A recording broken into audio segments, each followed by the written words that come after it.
कांति के नाम वापस लेने पर सियासत अब गर्मा गई है। कांग्रेस शहर अध्यक्ष ने प्रदेश नेतृत्व पर निशाना साधा। देवेंद्र यादव ने कांग्रेस नेताओं पर आरोप लगाए। पैसे लेकर अक्षय कांति को टिकट देने का आरोप लगाया गया।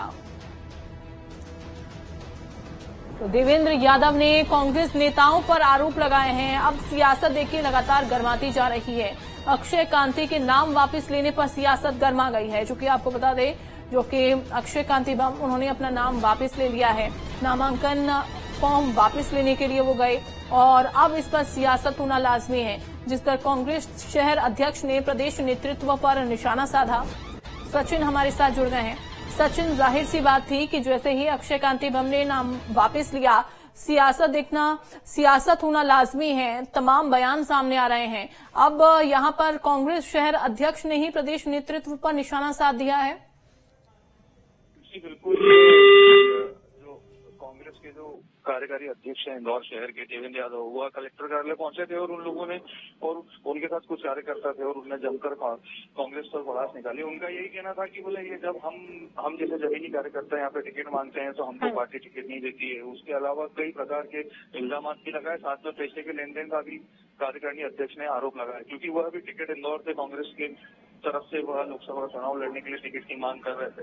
लेकिन जीतू पटवारी ने अक्षय कांति बम को यह टिकट दिया और आज जैसे ही नाम वापसी का समय आज आखिरी दिन था, वैसे ही 11:30 बजे के आसपास अक्षय कांति बम ने विधायक के साथ जाके अपना नाम वापस लिया है और उसके बाद से ही यह पूरे शहर में चर्चाओं का दौर चालू हो गया है कि अब आगे क्या होगा। जी बिल्कुल, देखिए ये सवाल तो बना ही हुआ है कि आखिरकार अब आगे होने क्या वाला है। कांग्रेस अब किस रणनीति के तहत आगे बढ़ती है? क्या कोई और विकल्प कांग्रेस के सामने है? अगर कोई और विकल्प है तो उसका खुलासा कब तक हो पाता है? बिल्कुल, अभी जो सूत्रों से जो जानकारी बीजेपी कार्यालय से आ रही है वह यह है कि इंदौर में सूरत जैसे क्लीन स्वीप कराने की तैयारी है। यहाँ पर निर्विरोध चुनाव कराने की तैयारी है, क्योंकि निर्दलीयों को बीजेपी कार्यालय पर इकट्ठा किया जा रहा है, जिसमें से 5 से 7 निर्दलीय अभी तक बीजेपी कार्यालय पर आ चुके हैं। वो अपना फॉर्म वापस लेने के लिए कलेक्टर कार्यालय गए हैं। अब ये देखना होगा, क्योंकि 6:30 से 7 बजे के आसपास मुख्यमंत्री डॉक्टर मोहन यादव इंदौर आने वाले हैं और उसके सामने और उन्हीं के सामने ही अक्षय कांति बम व अन्य कार्यकर्ता। सचिन, ठीक है, आप बने रहिए हमारे साथ। वापस ले लेगा और मैंने टिकट ताकत से मांगा था कि इससे अच्छा चुनाव लड़ूंगा, मगर पैसे को देखते हुए हमारे कांग्रेस के नेताओं ने टिकट दिया। क्यों दिया उसको? क्या योगदान था उसका कांग्रेस के लिए? क्या योगदान था?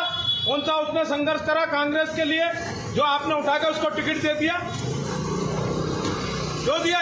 ये पार्टी हाईकमान को देखना चाहिए। आप हमारे जैसे कार्यकर्ताओं को मार रही है कांग्रेस। हमने जब टिकट मांगा दमदारी से मांगा, हम लड़ेंगे चुनाव, और आज भी हम यहाँ अकेले खड़े दमदारी से, मगर वो निकल गया। हम बताते फिर उसको नहीं, उसमें क्या पार्टी की गलती है? पार्टी क्यों देती है ऐसे लोगों को पैसे देखकर?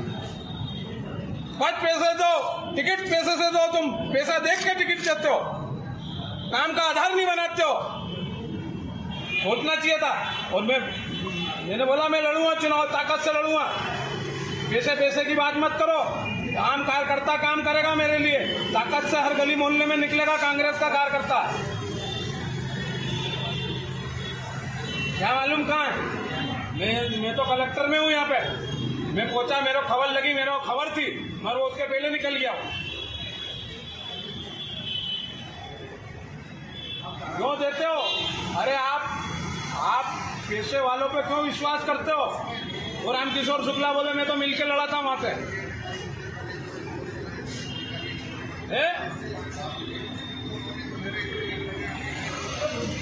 ऐसे लोगों पे विश्वास कर रहे हो आप लोग? कार्यकर्ता, जमीनी कार्यकर्ताओं पे विश्वास नहीं कर रहे हो जो 30 साल से संघर्ष कर दिया। तो देवेंद्र यादव जो कि बड़ा आरोप लगाते हुए अपनी ही कांग्रेस पार्टी पर नजर आ रहे थे। संदीप हमारे साथ जुड़ गए हैं। संदीप, देवेंद्र यादव का बयान ये जो सामने आ रहा है, ये बड़ा ही सुर्खियां बटोर रहा है और जाहिर सी बात है जिस तरीके से उन्होंने आरोप लगाए हैं, पैसे देकर टिकट देने का आरोप दरअसल लगाया गया है। अपनी ही पार्टी में इस तरीके से आरोप लगाना, कांग्रेस के नेता कार्यकर्ता इस तरीके से आरोप लगा रहे हैं, संदेश ठीक बाहर नहीं जा रहा है। बीजेपी में संदेश ठीक बाहर नहीं जा रहा है, जनता तक नहीं जा रहा है संदेश बाहर कि इस तरीके से कांग्रेस में ये हो क्या रहा है?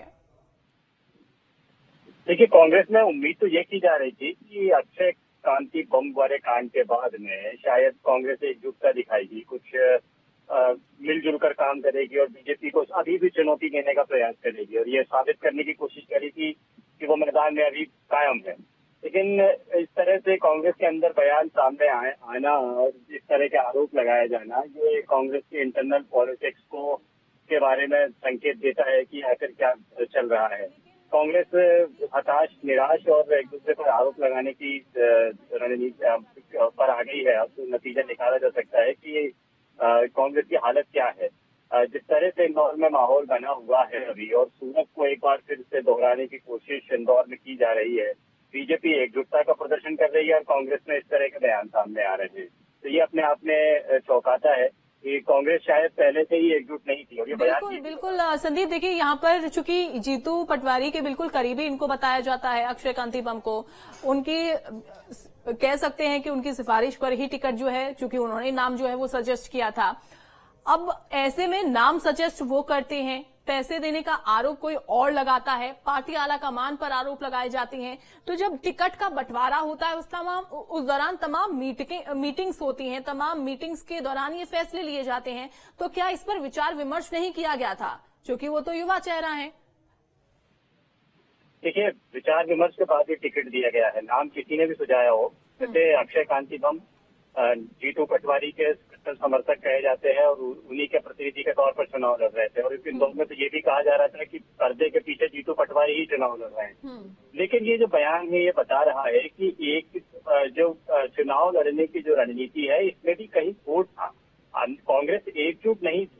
इतना सोच विचार विमर्श के बाद में प्रत्याशी को तय किया गया और अक्षय कांति बम को उम्मीदवार बनाया गया, तो कांग्रेस के अंदर ही अंतर्कलह मची हुई थी। ये बयान इस बात को जाहिर कर रहा है और ये अपने आप में गंभीर आरोप है। ये इस आरोप का कांग्रेस की तरफ से जवाब आना चाहिए कि कितनी सच्चाई है इस बयान में, क्या वाकई में पैसा दिया गया है और इसी बेस पर उनको टिकट दिया गया था।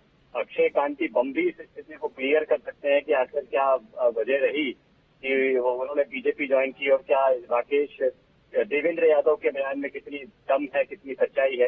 ये कांग्रेस को इस मामले में जवाब देना चाहिए।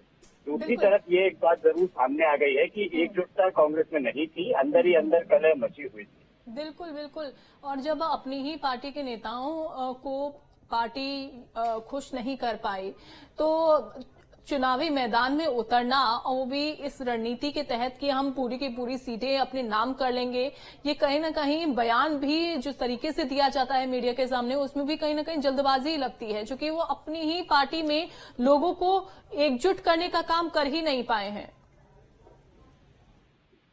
एकजुटता बहुत जरूरी थी कांग्रेस में और इस वक्त में दिखाने की चुनाव के दौर में, और जब नई कांग्रेस सामने है, जीतू पटवारी सामने, उमंग सिंघार सामने, उसके बाद में एकजुटता की उम्मीद की जा रही थी। कांग्रेस ने कोशिश भी की, लेकिन इस तरह के बयान आना ये जाहिर करता है कि प्रत्याशियों को लेकर एक मत नहीं है। ऊपरी तौर पर एक चीज और समझना चाहूंगी, एक और चीज मैं समझना चाहूंगी, चूंकि जब भी ऐसे कुछ भी वीडियोस जनता के बीच में जाते हैं, चूंकि अब ये वीडियो तमाम तरीके से वायरल हो रहा है, मीडिया के पास ये वीडियो है, जनता चाहती है कि हम कांग्रेस को वोट दें, लेकिन इस तरीके से वीडियो जनता के माइंड पर कितना असर डालते हैं?